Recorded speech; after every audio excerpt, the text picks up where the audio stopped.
ажиллагаа явуулж байгаа томоохон вебсайтууд үүсгэж багцнаас хүчтэй энэ сайтууд багцдаг байна.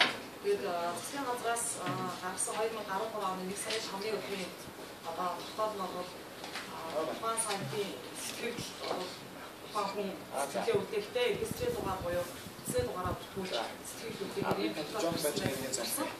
Тэгээд энэ сайт зэрэг юу гэсэн бэ гэхээр миний үг хэлбэрчлэн хандж ийн гэдэг чаар ингээд болоод тодорхой хэмжээнд бас мэдээж байгаа.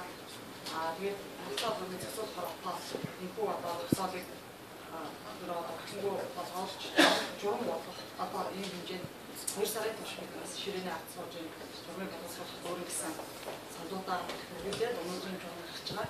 Ер нь бол сайтуудын сэтгэлээр нэг хүний нэр төр тавцсан нэг хүнийг ухаанд оруулсан ийм зүйл бол байж болохгүй гэдэг би бол санал нэг байгаа. Шид карбонтэй бол тухайн үед гарсан тогтоол бол бас байж болохгүй тогтоол байсан. Өнөөдрийн энэ журам бол хэвцээ зөвхөн хороноос болсон журам байгаа. Энийг бол бид байж болох журам гэж үзээд бас дэмжиж ажиллаж санаж чанаас зурж байгаа. Ер нь бол өмнө нь зарим нэг сайтууд яг үгийн шүүлтүүрээр IT агны гараад энэ сэтгэл дээр явдаг байсан юм. Одоо энийг бол 100% бас IT агны бүх сайтууд гардаг.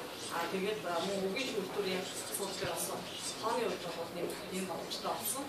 Дээр нь бол энэ журам дээр орсон хамгийн гол заалт гэвэл тухайн сайтын мэдээний дор байгаа сэтгэлдээ өөрийгөө боломжлуулсан гэж үзэж байгаа иргэн байвал тухайн сайтын редакцийн хандаад ямар нэгэн төлбөр төлөвлөхгүйгээр ахвал ийм бүрэн боломжтой болсон. Энэ нь бол журмын заа гэж ирсэн ажлын 24 цагийн хугацаанд гэж ийм заалт ирсэн байна.